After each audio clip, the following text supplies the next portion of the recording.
Hi learners, welcome to I Plus Training Solutions.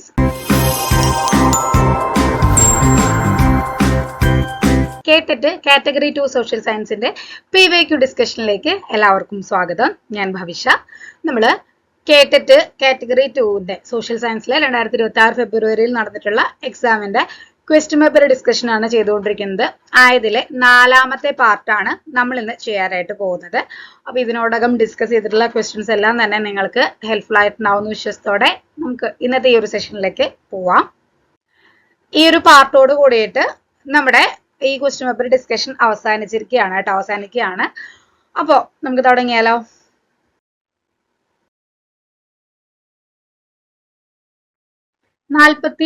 ാമത്തെ ചോദ്യമാണ് വരുന്നത്. നമ്മുടെ ക്വസ്റ്റ്യൻ പേപ്പറിലാണെങ്കിൽ 76ാമത്തെ ചോദ്യമായിട്ടാണ് വരിക. Okay, creativity can be associated mostly with dash. 4 options ഉണ്ട്. Positive thinking, rationality, convergent thinking, divergent thinking. ഏതാണ് ആൻസർ വരിക? Creativity can be associated mostly with dash. Positive thinking ആണോ, റാഷണാലിറ്റി ആണോ, കൺവേർജന്റ് തിങ്കിങ് ആണോ, ഡൈവേർജന്റ് തിങ്കിങ് ആണോ? നമ്മുടെ answer വരുന്നത് option D ആണ്, ഡൈവേർജന്റ് തിങ്കിങ്. വിവ്രജന ചിന്ത എന്നുള്ളതാണ് നമ്മുടെ ശരിയായിട്ടുള്ള ആൻസർ വരുന്നത്. അപ്പോൾ എന്താണ് ഈ വിവ്രജന ചിന്ത അല്ലെങ്കിൽ ഡൈവേർജന്റ് തിങ്കിങ് എന്ന് നമുക്ക് നോക്കാം. അതായത് മറ്റൊന്നല്ല, നമുക്കൊരു പ്രശ്നം വന്നു. ആ ഒരു പ്രശ്നം വന്നപ്പോൾ നമ്മൾ ആ ഒരു പ്രശ്നം പരിഹരിക്കാൻ വേണ്ടിയിട്ട് നമ്മൾ പലതരത്തിലുള്ള വഴികൾ നമ്മൾ നോക്കില്ലേ, ഇല്ലേ? നമ്മളിങ്ങനെ ആലോചിക്കുക, ഇങ്ങനെ ചെയ്തു കഴിഞ്ഞാൽ അത് ശരിയാവും. പിന്നെ കുറച്ചേരം കഴിഞ്ഞിട്ട് നമ്മൾ ആലോചിക്കുക, അത് വേണ്ട, ഇതിനേക്കാളും നല്ല വഴി ഇതാ എന്ന് പറഞ്ഞിട്ട് നമ്മൾ അങ്ങനെ ആലോചിക്കില്ലേ? അങ്ങനത്തെ കാര്യങ്ങൾ ഉണ്ടല്ലോ, നമ്മളിങ്ങനെ ക്രിയേറ്റീവ് ആയിട്ട് നമ്മളിങ്ങനെ ആലോചിച്ച് അതിനൊരു സൊല്യൂഷൻ കണ്ടെത്തുകയാണ് ചെയ്യുന്നത്. ഓക്കെ, അപ്പോൾ അതിലെന്താണ് നമ്മുടെ സർഗാത്മകത, നമ്മുടെ ക്രിയേറ്റിവിറ്റി അവിടെ ഡെവലപ്പ് ആവും അല്ലെ? അപ്പൊ അതാണ് ഡൈവേർജന്റ് തിങ്കിങ്. എങ്ങനെയാണ് ആൻസർ വന്നത് എന്ന് വെച്ച് കഴിഞ്ഞാൽ എങ്ങനെയാണ് വന്നിട്ടുള്ളത് കേട്ടോ. അപ്പൊ എന്താണ് ഈ കൺവേർജന്റ് തിങ്കിങ് എന്ന് പറയുന്നത്? കൺവേർജന്റ് തിങ്കിങ് എന്ന് പറഞ്ഞു കഴിഞ്ഞാൽ നമ്മൾക്ക് ഒരു കുറച്ചധികം ഓപ്ഷൻസ് നമുക്ക് ഉണ്ടെങ്കിൽ കൂടി, അതായത് നമുക്ക് മുൻകൂട്ടി ഓപ്ഷൻസ് എങ്ങാനും തന്നിട്ടുണ്ടായിരിക്കും. അതല്ലെങ്കിൽ ആ ഒരു പെർട്ടിക്കുലർ കാര്യത്തിന് ആ പെർട്ടിക്കുലർ ആൻസർ മാത്രമേ ഉണ്ടാവുള്ളൂ. അപ്പൊ ഡയറക്റ്റ് ആയിട്ടുള്ള ഒബ്ജക്റ്റീവ് ടൈപ്പ് ക്വസ്റ്റ്യൻസ് എന്നൊക്കെ പറയില്ലേ നമ്മൾ, അതൊക്കെ ഈ കൺവേർജന്റ് തിങ്കിങ്ങിൽ നമുക്ക് പെടുത്താവുന്നതാണ് കേട്ടോ. അതായത് ഇപ്പൊ ഒരു എക്സാമ്പിൾ പറയുകയാണെന്നുണ്ടെങ്കിൽ, ഇന്ത്യയിലെ ബ്രിട്ടീഷുകാർക്കെതിരെ നടന്നിട്ടുണ്ടായിരുന്ന 1ാം സ്വാതന്ത്ര്യ സമരം ഏത് വർഷമായിരുന്നു എന്നുള്ളൊരു ചോദ്യം വരികയാണ്. അപ്പൊ അതിന് ഏത് വർഷമായിരുന്നു? 1857 അല്ലെ? അതിനൊരാകെ ആ ഒരു ഉത്തരം മാത്രമേ ഉള്ളൂ അല്ലെ? ഇനി ഡൈവേർജന്റ് തിങ്കിങ്ങിന്റെ ഒരു എക്സാമ്പിൾ പറയുകയാണെന്നുണ്ടെങ്കിൽ, ഇന്ത്യയില് ബ്രിട്ടീഷുകാർക്കെതിരെ ഇന്ത്യക്കാർ ഉപയോഗിച്ചിട്ടുണ്ടായിരുന്ന സമരമുറകൾ ഉണ്ടല്ലോ. ഇപ്പൊ ഏതാ എക്സാമ്പിൾ പറയുകയാണെങ്കിൽ, ഇപ്പോ നിസ്സഹരണ പ്രസ്ഥാനം, സിവിൽ ഡിസൊബീഡിയൻസ്, ഉപ്പ് സത്യാഗ്രഹം, അങ്ങനത്തെ കുറച്ചധികം പ്രക്ഷോഭ രീതികളുണ്ടല്ലോ. ഇതല്ലാതെ മറ്റെന്തെല്ലാം വഴികളിലൂടെ നമുക്ക് സ്വാതന്ത്ര്യം നേടാമായിരുന്നു എന്നൊരു ക്വസ്റ്റ്യൻ വരികയാണെന്നൊക്കെ, അപ്പൊ കുട്ടി എന്ത് ഉത്തരം എഴുതും? കുട്ടി ഇങ്ങനെ ചിന്തിച്ച് ഇങ്ങനെ ഉത്തരം എഴുതും. വേറെ എന്ത് തരത്തിലാ? കുറെ വഴിയൊക്കെ നമ്മുടെ ഇന്ത്യക്കാർ നോക്കിയിട്ടുണ്ട്, അതല്ലാണ്ട് ഇനി ഇപ്പൊ വേറെ ഏത് വഴിയെ നോക്കുക? അങ്ങനെ കുട്ടി ഇങ്ങനെ ചിന്തിച്ചിട്ട് ഇപ്പൊ എക്സാമ്പിൾ പറയുകയാണെങ്കിൽ, മറ്റേതെങ്കിലും രാജ്യത്തിന്റെ സഹായം തേടാമായിരുന്നു, കൂടുതൽ വിപ്ലവകരമായിട്ടുള്ള കുറച്ചും കൂടിയും സീക്രട്ട് സ്വഭാവമുള്ള ഏതെങ്കിലും സംഘടനകൾ രൂപീകരിക്കാമായിരുന്നു. അങ്ങനെയൊക്കെ കുട്ടി ഇങ്ങനെ ചിന്തിച്ച് കണ്ടെത്തുക, അങ്ങനെയൊക്കെ ചെയ്യാമായിരുന്നു എന്നുള്ള പോസിബിലിറ്റി നമ്മളിങ്ങനെ ചിന്തിച്ച് കണ്ടെത്തില്ലേ? അതൊക്കെ ഡൈവേർജന്റ് തിങ്കിങ്. അപ്പൊ നമ്മുടെ ചിന്തേനെ ഉദ്ദീപിപ്പിക്കുന്ന ടൈപ്പ് ആണ് ഈ ഡൈവേർജന്റ് തിങ്കിങ് എന്ന് പറയുന്നത്. ഓക്കെ, ക്ലിയർ ആണല്ലോ? Next question, the meaning of Greek word polis is dash. ഞാൻ നമ്മുടെ ക്ലാസ്സിൽ എപ്പോഴും പറയുന്നതാണ്, നമ്മളൊരു വേർഡ് പഠിക്കുമ്പോൾ, അതായത് ഇപ്പോ ഡെമോക്രസി അല്ലെങ്കിൽ പൊളിറ്റിക്സ്, അങ്ങനത്തെ കുറച്ച് ടേംസ് ഉണ്ടല്ലോ, കീ ടേംസ്, അത് പഠിക്കുമ്പോൾ അതിന്റെ ഒറിജിനൽ, അതായത് എവിടെ നിന്ന് ഒറിജിൻ ചെയ്ത് വന്നിട്ടുള്ളതാണ്, അതും അതിന്റെ ഒരു മീനിങ് എന്താണ് എന്നുള്ളതൊക്കെ, ഏത് ലാംഗ്വേജിൽ നിന്നുള്ള വേർഡാണ്, എന്താണ് അതിന്റെ മീനിങ്, അതൊക്കെ പഠിക്കാൻ ഞാൻ എപ്പോഴും പറയുന്നതാണ് അല്ലെ ക്ലാസ്സിൽ. അപ്പൊ അത്തരത്തിൽ വന്നിട്ടുള്ള ഒരു ചോദ്യമാണ്, the meaning of Greek word polis is dash. City States, police States, sovereign States, dictatorial States. Okay, നമ്മുടെ ആൻസർ വന്നിട്ടുള്ളത് ഓപ്ഷൻ എ, സിറ്റി സ്റ്റേറ്റ്സ് എന്നുള്ളതാണ്. സിറ്റി സ്റ്റേറ്റ്സ് എന്നുള്ള അതാണ് പോളിസ് എന്നുള്ള ഗ്രീക്ക് വേർഡ് ആയിട്ടുള്ള പോളിസ് എന്നുള്ളതിന്റെ മീനിങ് വരുന്നതാണ് സിറ്റി സ്റ്റേറ്റ്സ് ആണ്. സിറ്റി സ്റ്റേറ്റ്സ് എന്ന് പറഞ്ഞു കഴിഞ്ഞാൽ എന്താ അർത്ഥം? നഗര രാഷ്ട്രങ്ങൾ എന്നാണ് അർത്ഥം വരുന്നത് അല്ലെ, നഗര രാഷ്ട്രങ്ങൾ. ഗ്രീക്കില് ആ ഒരു കാലഘട്ടത്തില് ഇങ്ങനെ ഈ നഗരരാഷ്ട്രങ്ങളെ പോളിസ് എന്നാണ് വിശേഷിപ്പിച്ചിട്ടുണ്ടായിരുന്നത്. ഏതൊക്കെയായിരുന്നു പോളിസ് ഉണ്ടായിരുന്നത്? ഏതൻസ്, സ്പാർട്ട, അതൊക്കെയായിരുന്നു പ്രധാനപ്പെട്ട പോളിസ് ആയിട്ട് ഉണ്ടായിരുന്നത്. പോലീസ് അല്ല കേട്ടോ, പോളിസ് ആണ് കേട്ടോ, പോളിസ്. ഓക്കെ, അപ്പൊ സ്വതന്ത്രമായിട്ടുള്ള ഒരു രാഷ്ട്രമായിട്ടാണ് ഇത്തരം പോളിസ് പ്രവർത്തിച്ചിട്ടുണ്ടായിരുന്നത്. ഈ പോളിസിലെ അംഗങ്ങളെ സിറ്റിസൺസ് അഥവാ പൗരന്മാരെന്നാണ് വിശേഷിപ്പിച്ചിട്ടുണ്ടായിരുന്നത്. നമ്മുടെ ഇന്നത്തെ പൊളിറ്റിക്സ് ഉണ്ടല്ലോ, പൊളിറ്റിക്സ് എന്നുള്ള ഒരു വാക്ക് ഈ ഗ്രീക്ക് വേർഡ് ആയിട്ടുള്ള പോളിസ് അതിലുള്ള ഒരു വാക്കാണ്. പിന്നെ നമ്മുടെ പോലീസ്, പിന്നെ മെട്രോപോളിസ് ഒക്കെ കറക്റ്റ് നമുക്ക് ആ ഒരു മീനിങ്ങിലൂടെ പറയാം അല്ലെ, നഗര രാഷ്ട്രങ്ങൾ എന്നുള്ളത്. അപ്പൊ ഇതൊന്നുള്ളതാണ് കേട്ടോ. അടുത്ത ചോദ്യം, interdisciplinary team teaching is most appropriately related to dash. Interdisciplinary team teaching is most appropriately related to എന്തിനോടാണ് റിലേറ്റ് ചെയ്തിട്ടുള്ളത്? Interdisciplinary team teaching, the presence of online and offline teachers, the presence of 2 or more teachers, the presence of teachers of different institutions, teachers from different disciplines of the same institution. ഏതാണ് answer വരിക?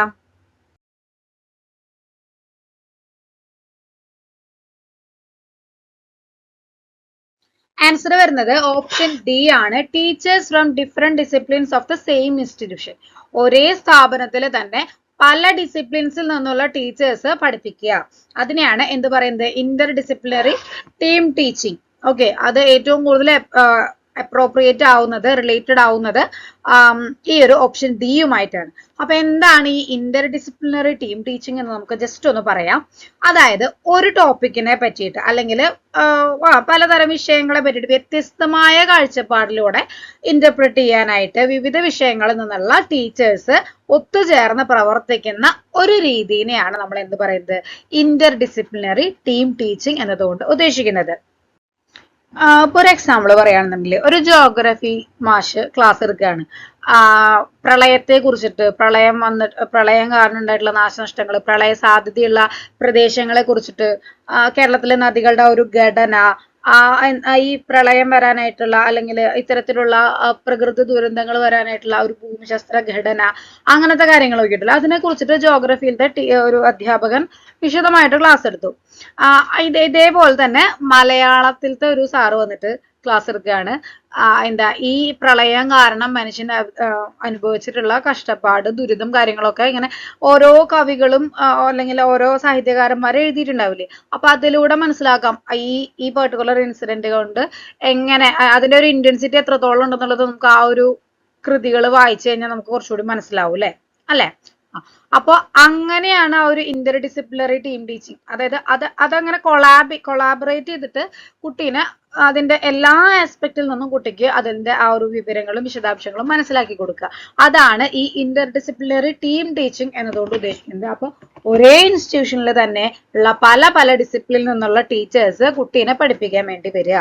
ആ ഒരു same കാര്യത്തിന്റെ പല ആസ്പെക്റ്റിൽ നിന്നുള്ള, പല view പോയിന്റിൽ നിന്നുകൊണ്ടുള്ള വിവരങ്ങൾ കുട്ടീനെ പഠിപ്പിക്കാൻ വേണ്ടി വരിക. അതിനെയാണ് നമ്മൾ എന്ത് പറയുന്നത്? ഇന്റർ ഡിസിപ്ലിനറി ടീം ടീച്ചിങ് എന്ന് പറയുന്നത്. Next question, top-down logic is related to dash. Top-down logic is related to dash. Zone of proximal development, psychoanalysis, deductive reasoning, cognitive abilities. ഇതിൽ ഏതാണ് ടോപ്പ് ഡൗൺ ലോജിക് റിലേറ്റഡ് ആവുന്നത്? നമ്മുടെ answer വരുന്നത് option C ആണ്. Option C ആണ് നമ്മുടെ answer വരുന്നത്, deductive reasoning. എന്താണ് ഈ ടോപ്പ് ഡൗൺ ലോജിക് എന്നുള്ളത് നമുക്ക് ജസ്റ്റ് ഒന്ന് പറയാം. അതായത് ജനറൽ ആയിട്ടുള്ള പ്രിൻസിപ്പിൾസിൽ നിന്നോ അല്ലെങ്കിൽ തിയറിയിൽ നിന്നോ തുടങ്ങിയിട്ട് ഒരു സ്പെസിഫിക് കൺക്ലൂഷനിലേക്ക് എത്തുന്ന ഒരു ടൈപ്പാണ് ഈ ടോപ്പ് ഡൗൺ ലോജിക് എന്നതുകൊണ്ട് ഉദ്ദേശിക്കുന്നത്. ഓക്കെ, ഡിഡക്റ്റീവ് റീസണിങ് എന്ന് പറഞ്ഞു കഴിഞ്ഞാല് ഇത്തരത്തില് കൃത്യമായിട്ട് ഈ ഒരു ടോപ്പ് ഡൗൺ ലോജിക് പോലെയാണ് പ്രവർത്തിക്കുന്നത് അല്ലെ. അതായത് ഒരു വലിയ എന്തെങ്കിലും ഐഡിയനെ അടിസ്ഥാനമാക്കിയിട്ട് അതൊരു പ്രത്യേക സന്ദർഭത്തില് എങ്ങനെ ബാധകമാവുന്നു എന്ന് കണ്ടെത്തുകയാണ് നമ്മൾ എന്ത് ചെയ്തത്, ഡിഡക്റ്റീവ് റീസണിങ്ങിൽ. അതായത് ജനറൽ ടു പെർട്ടിക്കുലർ ആണ് അല്ലെ ഡിഡക്റ്റീവ് റീസണിങ് എന്ന് പറയുന്നത്. ഇൻഡക്റ്റീവ് റീസണിങ് എന്താണ്, പർട്ടിക്കുലർ ടു ജനറൽ ആണ് അല്ലെ. ഒരു എക്സാമ്പിൾ പറയുകയാണെന്നുണ്ടെങ്കിൽ ഒരു ജനറൽ പ്രിൻസിപ്പിൾ പറയാണ്, എല്ലാ മനുഷ്യരും എന്താണ്, മരണമുള്ളവരാണ് എന്ന് പറയാണ്. All humans are mortal. അങ്ങനെ ഒരു പൊതുവായിട്ടുള്ള ഒരു കാര്യമാണ് അല്ലെ അത്. അതിന്റെ ജനറൽ ആയിട്ടുള്ള പെർട്ടിക്കുലർ ആയിട്ടുള്ള ഒരു ആസ്പെക്ട് എന്താണ്, ഞാനും ഒരു മനുഷ്യനാണ് എന്നുള്ളത്. ദെൻ അപ്പൊ ആ ഒരു രണ്ട് സ്റ്റേറ്റ്മെന്റ്സിൽ നിന്ന് നമ്മൾ എത്തിച്ചേരുന്ന ഒരു കൺക്ലൂഷൻ എന്ന് പറയുന്നത് എന്താണ്, അപ്പൊ എനിക്കും മരണം സംഭവിക്കും. അതായത് ജനറൽ ആയിട്ടുള്ള സ്റ്റേറ്റ്മെന്റ് എന്ന് പറയുന്നത് ഏതാ, ഓൾ ഹ്യൂമൻസ് ആർ മോർട്ടൽ, ശരിക്കും മരണമുണ്ട്. ദെൻ സ്പെസിഫിക് ആയിട്ട് ഒരു ടോപ്പിക് പറയുന്ന ഒരു പോയിന്റ് സ്റ്റേറ്റ്മെന്റ് പറയുകയാണെന്നുണ്ടെങ്കിൽ ഞാനും ഒരു മനുഷ്യനാണ് എന്ന് നമുക്ക് പറയാം അല്ലെ. അപ്പൊ അത് രണ്ടും കൂടി വായിക്കുമ്പോൾ നമ്മൾ അതിൽ നിന്ന് എത്തിച്ചേരുന്ന കൺക്ലൂഷൻ എന്താണ്, ഞാനൊരു മനുഷ്യനാണ്, അതുകൊണ്ട് എനിക്കും മരണം സംഭവിക്കും. ക്ലിയർ ആണോ? സോൺ ഓഫ് പ്രോക്സിമൽ ഡെവലപ്മെന്റ് നമ്മൾ മുന്നേ എവിടെയോ കേട്ടിട്ടുണ്ട് അല്ലെ. എവിടെയാണ്, വൈഗോട്സ്കിയുടെ സോഷ്യൽ കൺസ്ട്രക്റ്റിവിസ്റ്റ് തിയറിയിൽ നമ്മൾ കേട്ടിട്ടുള്ളതാണ്. ദെൻ സൈക്കോ അനാലിസിസ് സിഗ്മണ്ട് ഫ്രോയിഡിന്റെ തിയറിയാണ്. കൊഗ്നിറ്റീവ് എബിലിറ്റീസ് എന്ന് പറഞ്ഞു കഴിഞ്ഞാൽ ചിന്തിക്കാൻ കഴിവുകൾ തന്നെ മൊത്തത്തിൽ പറയുന്ന ഒരു പദമാണ് കൊഗ്നിറ്റീവ് എബിലിറ്റീസ് എന്ന് പറയുന്നത്. അടുത്ത ചോദ്യം, political science deals with dash. Political science എന്തുമായിട്ട് ബന്ധപ്പെട്ടിരിക്കുകയാണ്, state, government, constitution, all of the above. Simple ആയിട്ടുള്ള ഒരു ചോദ്യമാണ് അല്ലെ ഇത്. നോക്കാം നമുക്ക് അതിന്റെ ആൻസർ വരുന്നത് ഏതാണ്, option D, all of the above ആണ് അല്ലെ.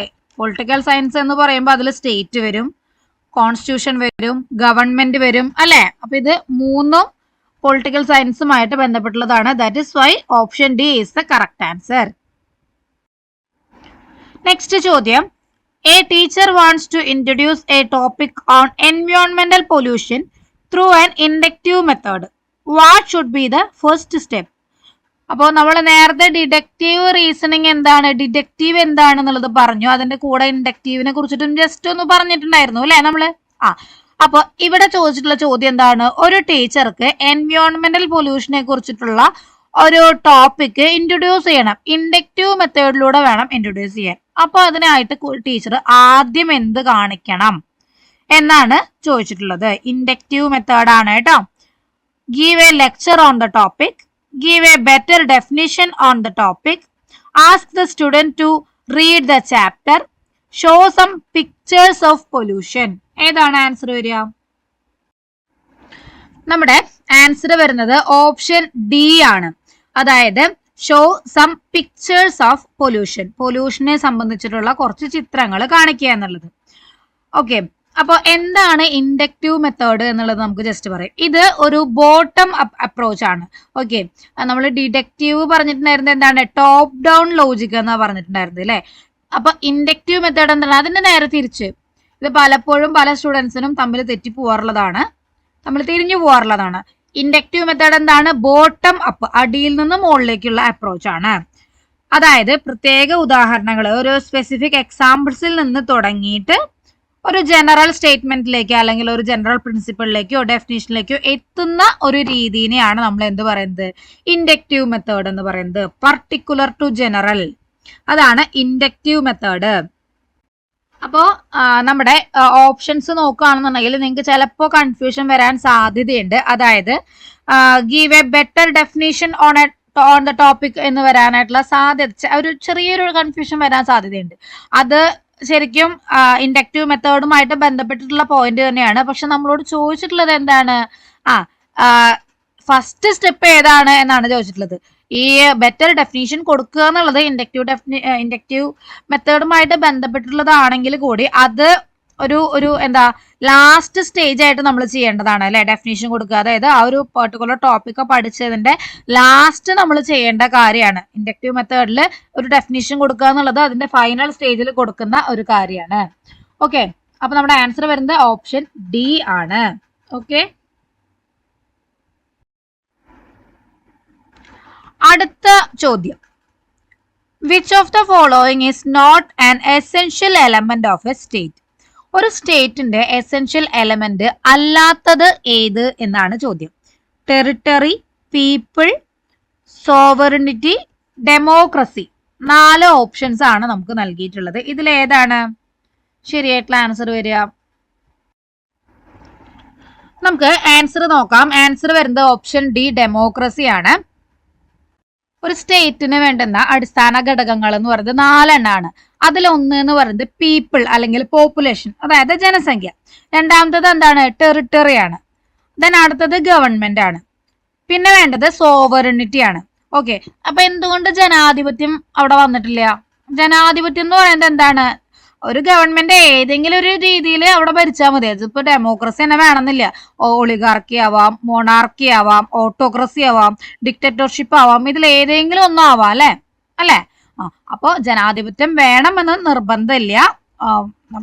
ഓരോ രാജ്യത്തും ഓരോ സ്പെസിഫിക് ആയിട്ടുള്ള രീതികൾ അതിലുള്ള ഗവർണൻസ് ഉണ്ടായിരിക്കണം എന്ന് മാത്രമേ ഉള്ളൂ.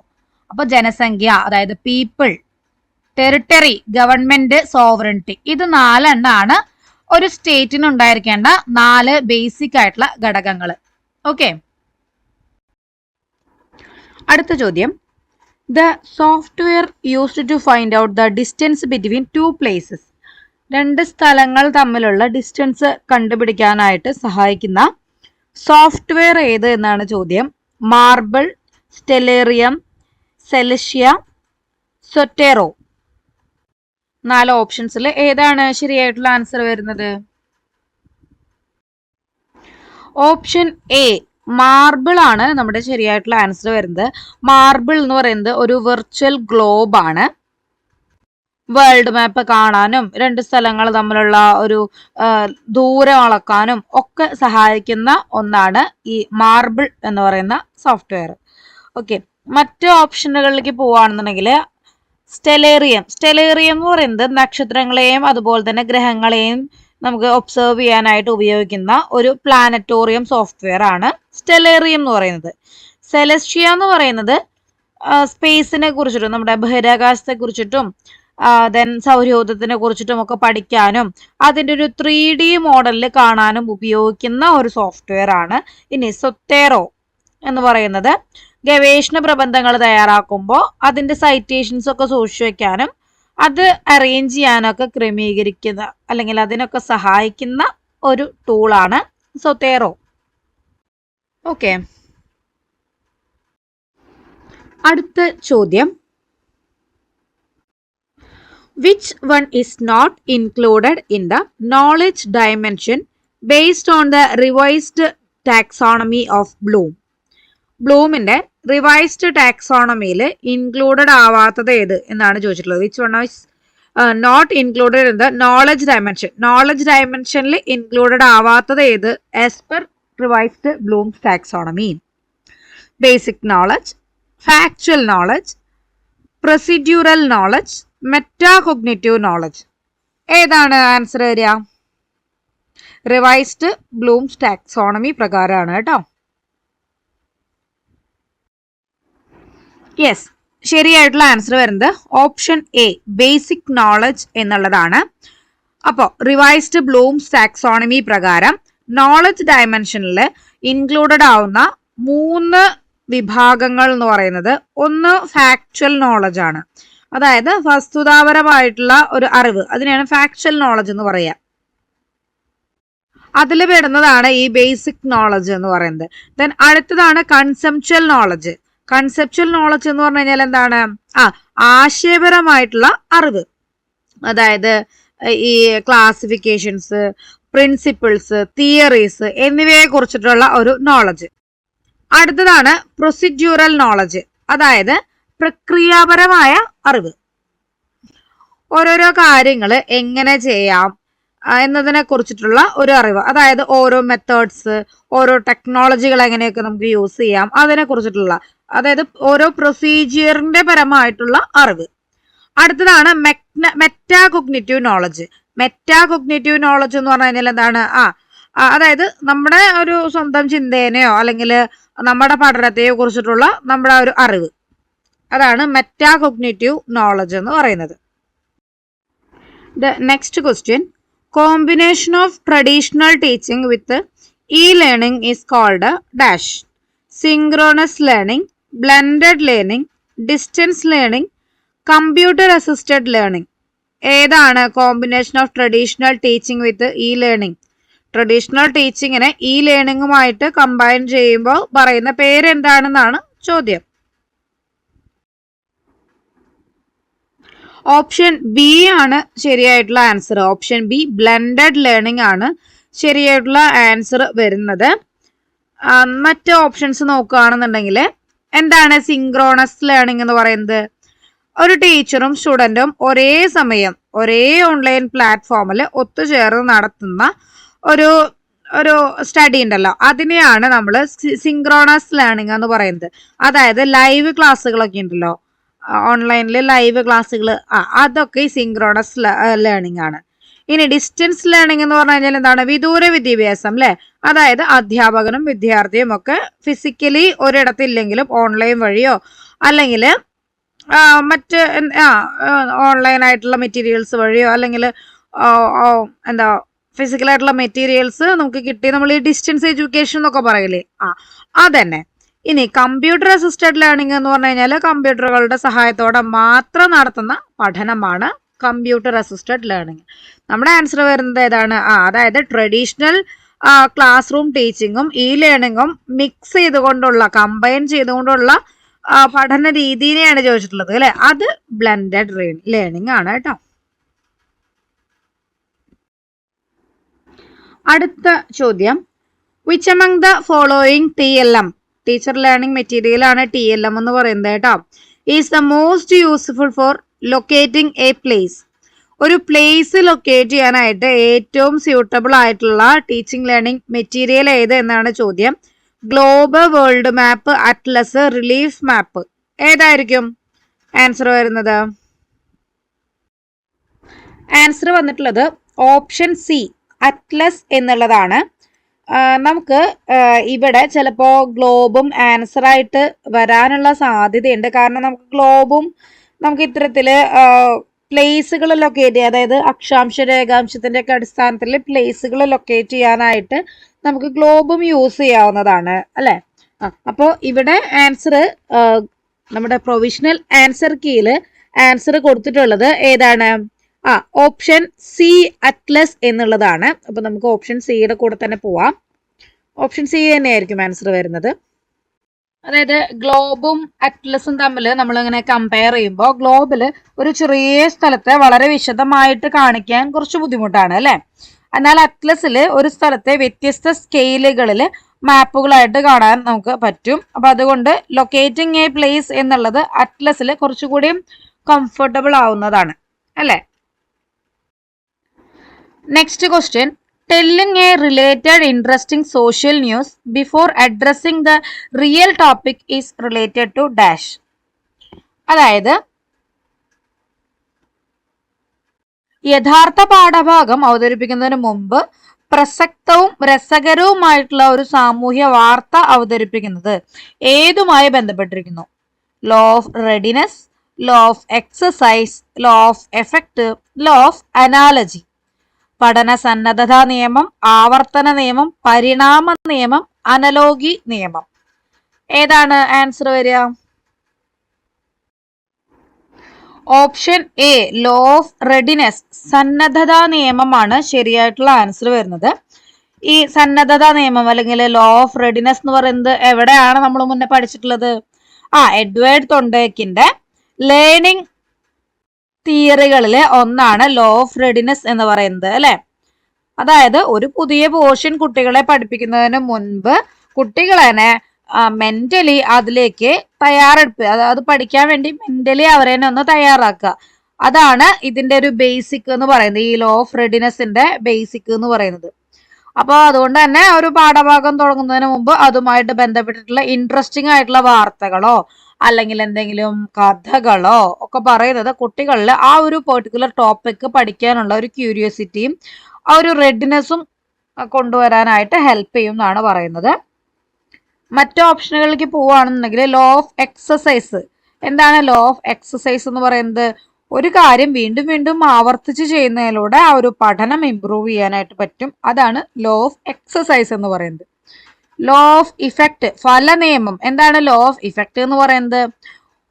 ഒരു ഒരു പ്രവൃത്തിയുടെ എഫക്റ്റ് എന്ന് പറയുന്നത് നല്ലതാണ്, അതായത് കംഫർട്ടബിൾ ആണ്, സുഖകരമാണ് എന്നുണ്ടെങ്കിൽ ആ ഒരു പെർട്ടിക്കുലർ കാര്യം ചെയ്യാനായിട്ട് കുട്ടി പിന്നെയും പിന്നെയും ആഗ്രഹിക്കും അല്ലെ. അതായത് എന്തെങ്കിലും നല്ല കാര്യം ചെയ്തു കഴിഞ്ഞാല് കുട്ടിക്ക് ഇപ്പോ അമ്മ നല്ല കാര്യം മോനത് ചെയ്ത് നന്നായില്ലേ എന്ന് പറഞ്ഞൊരു മിഠായി കൊടുക്കുകയാണ്.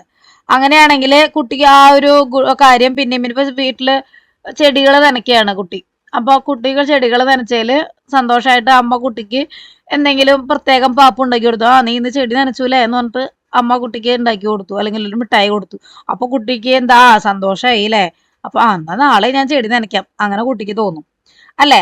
അതായത് ആ ഒരു പ്രവൃത്തിയുടെ ഫലം നല്ല റിസൾട്ടാണ്, അതായത് സുഖകരമായിട്ടുള്ളതാണ് എന്നുണ്ടെങ്കിൽ ആ ഒരു പെർട്ടിക്കുലർ പ്രവൃത്തി ചെയ്യാനായിട്ട് വീണ്ടും വീണ്ടും കുട്ടി ആഗ്രഹിക്കും എന്നുള്ളതാണ് ലോ ഓഫ് എഫക്റ്റ് എന്ന് പറയുന്നത്. ഇനി ലോ ഓഫ് അനാലജി, സാദൃശ്യ നിയമം എന്ന് പറയുന്നത് എന്താണ്? അതായത് മുൻകൂട്ടി എന്തെങ്കിലും പഴയ അറിവുകളെ നമുക്ക് ഉണ്ടെങ്കിൽ അതിനെ പുതിയ അറിവുമായിട്ട് കമ്പയർ ചെയ്ത് പഠിക്കുന്ന ഒരു രീതിനെയാണ് എന്ത് പറയുന്നത്? ലോ ഓഫ് അനാലജി എന്ന് പറയുന്നത്. Next question, which of the following does not have national party status currently? നിലവിലെ ദേശീയ പാർട്ടി പദവി ഇല്ലാത്തത് ഏതെന്ന് കണ്ടെത്തുക. Bharatiya Janata Party, Indian National Congress, Samajwadi Party, Communist Party of India, Marxist. ഏത് പാർട്ടിക്കാണ് നാഷണലിസ്റ്റ് പാർട്ടി എന്ന സ്റ്റാറ്റസ് ഇപ്പോൾ ഇല്ലാത്തത്? കറക്റ്റ് ആൻസർ വരുന്നത് ഓപ്ഷൻ സി, സമാജ്വാദി പാർട്ടി എന്നുള്ളതാണ്. അപ്പോൾ കറന്റ്ലി സമാജ്വാദി പാർട്ടിക്ക് നാഷണൽ പാർട്ടി സ്റ്റാറ്റസ് ഇല്ല. ഇന്ത്യയിലെ ഇലക്ഷൻ കമ്മീഷൻ നിശ്ചയിച്ചിട്ടുള്ള ക്രൈറ്റീരിയാസ് അനുസരിച്ചാണ് ഓരോ പാർട്ടിക്കും ദേശീയ പാർട്ടി എന്നുള്ള ഒരു സ്റ്റാറ്റസ് കൊടുക്കുന്നത്. നിലവില് നമ്മുടെ ഇന്ത്യയിലെ ദേശീയ പാർട്ടി എന്നുള്ള സ്റ്റാറ്റസ് ഉള്ള പ്രധാനപ്പെട്ട പാർട്ടികൾ എന്ന് പറയുന്നത് BJP, അതായത് Bharatiya Janata Party, Indian National Congress, Communist Party of India, Marxist, Bahujan Samaj Party that is BSP, National People's Party, Aam Aadmi Party എന്നിവയൊക്കെയാണ്. ഇപ്പോ കറന്റ്ലി സമാജ്വാദി പാർട്ടി ഒരു സ്റ്റേറ്റ് പാർട്ടി ആയിട്ടാണ് പ്രവർത്തിക്കുന്നത്. Next question, when teaching about the diverse culture of India, a teacher should dash. Option A, focus on constitution. Option B, encourage appreciation of different culture, tradition and lifestyles. Option C, avoid discussing regional differences. Option D, highlight similar culture around the world. അതായത് ഭരണഘടനയുടെ പ്രാധാന്യം ലക്ഷ്യമാക്കുക, വ്യത്യസ്ത സംസ്കാരങ്ങൾ, പരമ്പരാഗത രീതികൾ, ജീവിതശൈലികൾ എന്നിവയെ ആസ്വദിക്കാൻ പഠിപ്പിക്കുക, തദ്ദേശീയ വസ്തുതകൾ ചർച്ച ചെയ്യുന്നത് ഒഴിവാക്കുക, ലോകത്തിലെ സമാന സംസ്കാരങ്ങൾ സൂചിപ്പിക്കുക. ഇതിലേതായിരിക്കും ശരിയായിട്ട് മോസ്റ്റ് അപ്രോപ്രിയേറ്റ് ആയിട്ട് വരിക? ഓപ്ഷൻ ബി ആണ് അല്ലെ, encourage appreciation of different cultures, traditions of India. അതായത് ഇന്ത്യയുടെ ഡൈവേഴ്സ് കൾച്ചേഴ്സിനെ കുറിച്ചിട്ടാണ് കുട്ടീനെ പഠിപ്പിക്കുന്നത് അല്ലെ. അപ്പോ എന്താ അധ്യാപകൻ ആദ്യമായിട്ട് ചെയ്യേണ്ടത് എന്താണ്? ഇന്ത്യയുടെ ഏറ്റവും വലിയൊരു ഫീച്ചർ ആയിട്ടുള്ള യൂണിറ്റി ഇൻ ഡൈവേഴ്സിറ്റി, അതായത് നാനാത്വത്തിൽ ഏകത്വം എന്നുള്ള ഒരു സവിശേഷത കുട്ടീനെ പഠിപ്പിച്ചെടുക്കുക, കുട്ടിയിൽ അത് വളർത്തിയെടുക്കുക എന്നുള്ളതാണ് അല്ലെ അധ്യാപകൻ ആദ്യമായിട്ട് ചെയ്യേണ്ടത്. അപ്പൊ അതിനു വേണ്ടിയിട്ട് അധ്യാപകൻ ഡൈവേഴ്സിറ്റിനെ എൻകറേജ് ചെയ്യണം. അതായത് ഇന്ത്യയിലെ വ്യത്യസ്ത സംസ്കാരങ്ങളുണ്ട്, കൾച്ചർ ഉണ്ട്, കസ്റ്റം ഉണ്ട്, ക്യൂസിൻസ് അതായത് ഭക്ഷണ രീതികളുണ്ട്, പലതരത്തിലുള്ള കോസ്റ്റ്യൂം ഉണ്ട്, അങ്ങനത്തെ കാര്യങ്ങളെ കുറിച്ചൊക്കെ കുട്ടീനെ പറഞ്ഞ് മനസ്സിലാക്കുക, കുട്ടിയിൽ അതിനോടൊക്കെ തന്നെ ഒരു റെസ്പെക്ട് വളർത്താനായിട്ട് സഹായിക്കുക. ദെൻ റീജിയണൽ ഡിഫറൻസസ് അംഗീകരിക്കുകയാണ് വേണ്ടത് അല്ലെ, അവോയ്ഡ് ചെയ്യല്ല വേണ്ടത്. റീജിയണൽ ഡിഫറൻസസ് ഒക്കെ അക്സെപ്റ്റ് ചെയ്യാണ് ചെയ്യേണ്ടത്. The last question, elaborate the consequences of colonialism. What type of test item is this? അതായത് കോളനിവൽക്കരണത്തിന്റെ പ്രത്യാഘാതങ്ങൾ വിവരിക്കുക എന്നുള്ളത് ഏത് തരത്തിലുള്ള ചോദ്യമാണ്? Objective type, short answer type, completion type, essay type. അതായത് വസ്തുനിഷ്ഠ മാതൃക, ലഘുത്തര മാതൃക, വാക്യപൂരണ മാതൃക, വിവരണാത്മക മാതൃക. ഏതാണ് ആൻസർ വരിക? സിമ്പിൾ ആണ് അല്ലെ? എലാബറേറ്റ് എന്നാ പറഞ്ഞേക്കണേ. ഓക്കെ, അപ്പൊ നമ്മൾ ഇന്ന് 15 ക്വസ്റ്റ്യൻസ് കൂടി ഡിസ്കസ് ചെയ്തു. ഇതോട് കൂടിയിട്ട് നമ്മുടെ കേട്ടിട്ട് കാറ്റഗറി 2 സോഷ്യൽ സയൻസിന്റെ 2026 ഫെബ്രുവരിയിലത്തെ ക്വസ്റ്റ്യൻ പേപ്പർ ഡിസ്കഷൻ കംപ്ലീറ്റ്ലി നമ്മൾ അവസാനിപ്പിച്ചു. 4 പാർട്ടുകളിലായിട്ട്. ഈ ക്വസ്റ്റ്യൻസും ആൻസറും എക്സ്പ്ലനേഷനും നിങ്ങൾക്ക് ഹെൽപ്ഫുൾ ആയിട്ടുണ്ടാവും എന്ന് വിശ്വസിക്കുന്നു. അപ്പോൾ എല്ലാവരും നല്ല രീതിക്ക് തന്നെ ഇനിയും പഠനം മുന്നോട്ട് കൊണ്ടുപോവാ. Okay, thank you.